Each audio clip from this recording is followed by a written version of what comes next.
salam sejahtera. Hai guys, perkenalkan, saya Sinda Dewi Rahmawati Dan saya, Yuanda Binafita Ramadhani. Di sini kami akan memberikan gambaran tentang esai kami yang berjudul Konsep Koper, Konservasi, Preservasi, dan Restorasi Budaya berdasarkan perspektif pluralistik kemajemukan budaya bangsa sebagai substansi persaingan Indonesia di era global. Hal yang melatar belakangi pembuatan esai kali ini adalah kondisi masyarakat yang majemuk dan pentingnya sikap toleransi. Indonesia merupakan negara yang memiliki berbagai macam keragaman, mulai dari keragaman suku, budaya, agama, adat istiadat, dan lain sebagainya. Keragaman tersebut dapat dijadikan sebagai substansi bagi bangsa Indonesia untuk menjadi lebih baik ke depannya apabila dapat dikelola dengan baik, atau justru menjadi ancaman bagi bangsa itu sendiri apabila tidak disertai dengan adanya sikap toleransi. Sikap toleransi dapat dijadikan sebagai panduan bagi bangsa Indonesia untuk mencegah adanya konflik dan perpecahan. Menurut data dari sensus penduduk, menurut data dari sensus penduduk tahun 2010, suku Jawa menempati posisi pertama yang mendominasi di Indonesia. Tahukah Anda apa itu pluralisme? Pluralisme merupakan kata yang berasal dari plural yang menunjukkan lebih dari satu, sedangkan isme menunjukkan suatu paham atau aliran. Secara umum, pluralisme merupakan suatu kondisi saling menghargai perbedaan antar masyarakat, serta memberikan kebebasan bagi setiap masyarakat untuk menghargai dan menjaga kebudayaannya masing-masing. Lalu, apa aja nih faktor yang menyebabkan terjadinya konflik keberagaman dalam Indonesia? Banyak faktor yang menyebabkan konflik dalam keberagaman, di antaranya 1. Menganggap bahwa budaya yang dianutnya paling benar. Anggapan seperti ini disebut juga dengan etnosentrisme atau rasa kesukuan yang berlebih. Rasa kesukuan yang berlebih akan menyebabkan seseorang menganggap bahwa budaya yang dianutnya paling benar. Bahkan, anggapan seperti itu akan menyebabkan seseorang memiliki pemikiran untuk menilai budaya orang lain sesuai dengan standar budaya yang dianutnya. Yang kedua, kurangnya pemahaman atas kebebasan dalam hidup bermasyarakat. Kebebasan hidup menjadi hak bagi setiap orang. Terlebih lagi, manusia adalah makhluk sosial yang membutuhkan makhluk hidup lain untuk menunjang hidupnya.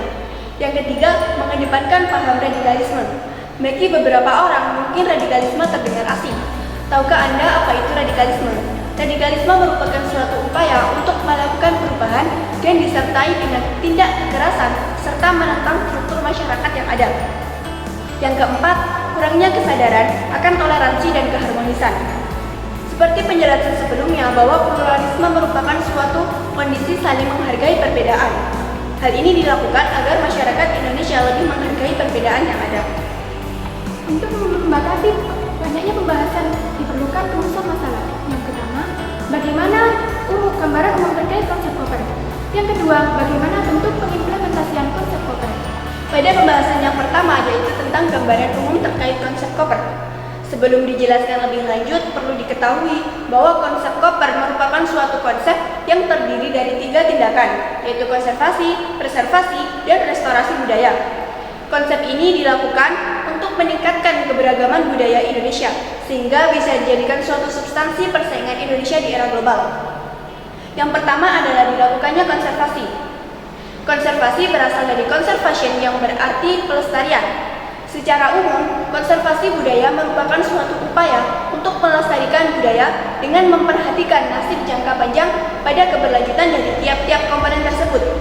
Dengan dilakukannya konservasi budaya, diharapkan tercapainya tujuan revitalisasi budaya. Yang kedua adalah preservasi. Preservasi berasal dari bahasa Inggris preservation yang berarti pemeliharaan.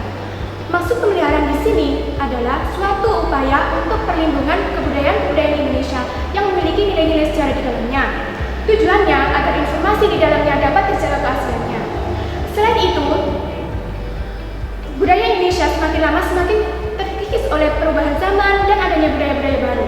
Oleh karena itu, penerapan konsep preservasi ini bisa dijadikan sebagai pertahanan bagi kebudayaan Indonesia yang ada. Yang terakhir adalah dilakukannya restorasi. Restorasi berasal dari bahasa Inggris yaitu restoration yang berarti perbaikan. Restorasi juga dapat dikatakan sebagai bentuk pemugaran. Menurut The American Institute for Conservation of Historic and Artistic Works tahun 2014, restorasi merupakan suatu upaya guna mengembalikan wujud suatu objek pada keadaan asli. Dan pada kondisi tertentu ditambahkan beberapa bahan untuk mendapatkan hasil yang semirip mungkin asli suatu objek tersebut masih mendominasi elemennya. Pada pembahasan yang kedua yaitu mengenai bentuk pengimplementasian dari konsep Koper. Seperti penjelasan sebelumnya, bahwa konsep Koper merupakan konsep yang terdiri dari konservasi, preservasi, dan restorasi. Berikut adalah bentuk pengimplementasiannya. Yang pertama adalah dilakukannya konservasi. Contoh kegiatan yang telah dilakukan konservasi bisa dilihat pada pertunjukan wayang kulit oleh Master of Shadow Puppet dari UC Berkeley US yang menampilkan wayang kulit Hanuman duta Hanuman the Messenger. Kegiatan konservasi dapat dilakukan dengan berbagai cara, di antaranya 1. Mengajak masyarakat atau tetua desa yang memahami adat istiadat budayanya untuk diperkenalkan dengan budaya daerah lain. Yang kedua, memperkenalkan budaya daerah seperti batik, pewayangan, tarian, dan lain-lain. Ketiga, membangun rumah budaya. 4. Melakukan pembelajaran budaya. Dan yang terakhir adalah menjadikannya sebagai film dokumenter. Kita ambil satu contoh yaitu film dokumenter. Saat ini, banyak masyarakat di Indonesia yang lebih tertarik dari dunia perfilman daripada membaca buku. Hal ini bisa dijadikan suatu terobosan untuk mengimplementasikan nilai-nilai budaya pada generasi muda. Film dokumenter dapat berisi tentang kisah-kisah hidup para pahlawan, perjuangan meraih kemerdekaan, maupun peristiwa-peristiwa penting lainnya.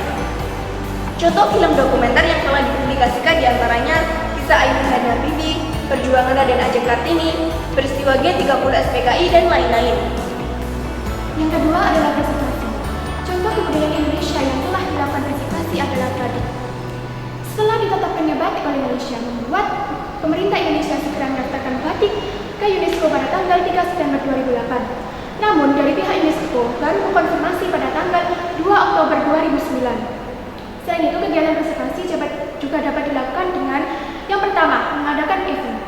Yang kedua, mengetahui asal-usul kebudayaan. Yang ketiga, mengajarkan budaya daerah kepada generasi selanjutnya.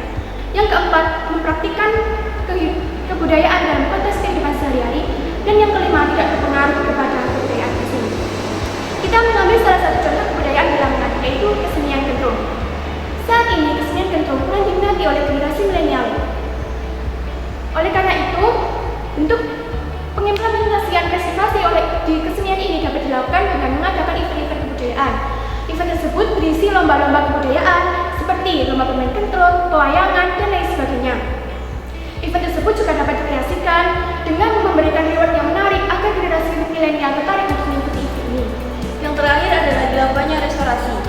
Contoh kegiatan atau cagar budaya yang telah direstorasikan bisa dilihat pada Rumah Tuo Kampainan Panjang di Sumatera Barat. Rumah ini telah berdiri sejak abad ke-16 dan telah ditetapkan sebagai cagar budaya sesuai dengan Undang-Undang Republik Indonesia Nomor 5 Tahun 1992. Kegiatan restorasi dapat dilakukan dengan berbagai cara, di antaranya 1. Melakukan gerakan bersih-bersih cagar budaya. 2. Mengajak atau melakukan sosialisasi kepada masyarakat untuk memperbaiki tatanan budaya. Yang ketiga, mengoptimalkan fasilitas perbaikan cagar budaya. Dan yang keempat adalah menyediakan tatanan atau tenaga keamanan. Kita ambil satu contoh yaitu melakukan gerakan bersih-bersih cagar budaya. Selain untuk membersihkan cagar budaya, kegiatan ini juga akan meningkatkan pola komunikasi dan semangat gotong royong pada masyarakat Indonesia. Dengan kegiatan ini, masyarakat Indonesia akan kembali mengenal kebudayaan daerah yang dimilikinya. Contoh cagar budaya yang ada di Indonesia seperti pada Kota Tua di Yogyakarta, kawasan Pura Besar di Bali, Candi Borobudur di Magelang, dan situs cagar budaya lainnya. Untuk lebih jelasnya, berikut disajikan untuk sistematika pengimplementasiannya. Kesimpulannya, konsep Koper, konservasi, preservasi, dan restorasi budaya merupakan suatu konsep yang merujuk pada peningkatan keberagaman budaya Indonesia sehingga bisa dijadikan suatu substansi persaingan Indonesia. Konsep Koper sendiri memuat 3 urutan langkah sederhana, yaitu melestarikan, menjaga, dan memperbaiki. Apabila konsep tersebut dapat direalisasikan secara optimal, maka Indonesia akan memiliki keberagaman yang tinggi, dan hal itu bisa dijadikan suatu substansi untuk mewujudkan Indonesia Emas 2045. Sekian dari kami, kurang lebihnya mohon maaf yang sebesar-besarnya. Pergi berlibur ke Surabaya. Jangan lupa mampir ke rumah saudara. Indonesia memiliki beragam budaya. Adat berdiri sebagai identitas bangsa. Salam toleransi.